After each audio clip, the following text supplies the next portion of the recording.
Hi எல்லோருக்கும் இந்த நாள் இனிய நாளாக அமைய என்னுடைய மனமார்ந்த வாழ்த்துக்கள். லவ்வர்ஸ் டேக்கு கிஃப்ட் கேட்டையில் வாங்கி தரேன் அப்படின்னு சொன்னார் என் மாமா. நிஜமாவா எனக்கா கிஃப்ட்டா அப்படின்னு சொல்லி டக்குன்னு ரெடியாகி கிளம்பி போயிட்டோங்க.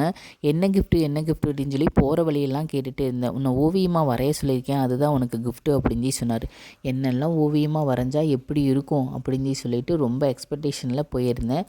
போன இடம் தான் சலலா அட்வென்ச்சர் குரூப் நடத்துன ஓவிய கண்காட்சி. இதில் ஓவியம்லாம் நிறையா வச்சுருந்தாங்க. என் பையன் பொண்ணுலாம் கொஞ்சம் நேரம் டைம் ஸ்பெண்ட் பண்ணிவிட்டு நல்லா விளையாண்டுட்டு இருந்தாங்க.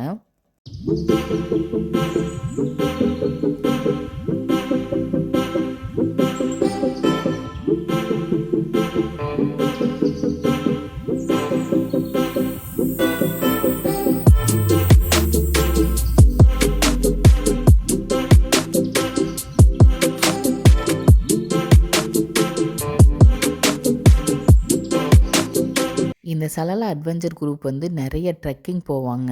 ட்ரெக்கிங் போய் அங்கே நிறைய பிளேசஸ் சலலால இந்த பிளேசஸ்லாம் இருக்கா அப்படின்னு சொல்லி இவங்க யூடியூப் சேனல் மூலிமா தான் நாங்கள் நிறையா பிளேசஸ் பார்த்துருக்கோம். அந்தளவுக்கு யூஸ்ஃபுல்லான வீடியோஸ் எல்லாம் இவங்க அப்லோட் பண்ணுவாங்க.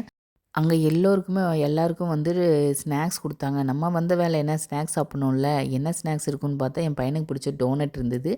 அவன் நல்லா விரும்பி சாப்பிட்டு இருந்தான். எங்களுக்கு சிப்ஸ் இதெல்லாம் கொடுத்தாங்க. நாங்கள் நல்லா சாப்பிட்டோம்.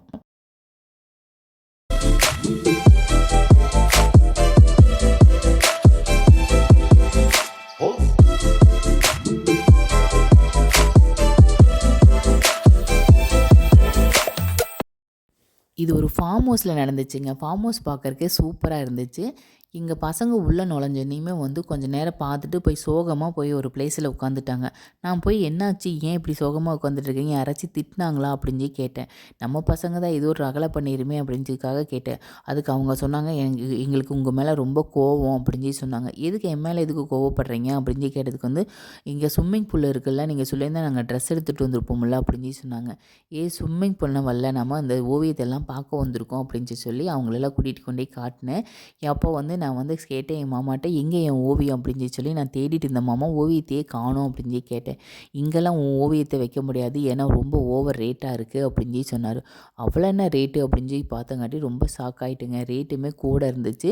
எதுக்கு இவ்வளோ ரேட் போட்டிருக்காங்க அப்படின்னு சொல்லி அங்கே இருக்க ஒரு ஆள்கிட்ட கேட்டதுக்கு அவர் சொன்னார், இது யூஸ் பண்ணுற ப்ரெஷ்ஷுக்கு தகுந்த மாதிரி இதனோட ரேட் மாறும் மேடம் அப்படின்னு சொல்லி சொன்னார். ஓ அப்படியா அப்படின்னு சொல்லிட்டு அங்கேருந்து ஒரு ஓவியத்தை பார்த்து நான் ரொம்பவுமே ஷாக் ஆகிட்டுங்க. என்ன ஓவியம்னு பார்க்குறீங்களா, இங்கே டெசர்ட் சவாரி ஓவியம் தாங்க. அதோட ரேட்டு ரியால் போட்டிருந்தாங்க. கிட்டத்தட்ட 1,50,000 ரூபா இந்தியன் காசுக்கு. இதெல்லாம் நம்ம வாங்க முடியாது அப்படின்னு சொல்லிட்டு அங்கே ஒருத்தர் வாலில் பெயிண்ட் பண்ணிகிட்டு இருந்தார். அவர் முடிப்பாருன்னு பார்த்தா ரொம்ப நேரம் ஆச்சு பெயிண்ட் பண்ணுறது. பெயிண்ட் பண்ணுறதெல்லாம் ரொம்ப கஷ்டம் போல் அப்படின்னு சொல்லிட்டு கொஞ்சம் நேரம் வேடிக்கை பார்த்துட்டு எங்கள் ஃப்ரெண்டு ஒருத்தவங்க டின்னருக்கு கூப்பிட்ருந்தாங்க. அங்கேருந்து கிளம்பிட்டோம் ஃப்ரெண்ட்ஸு.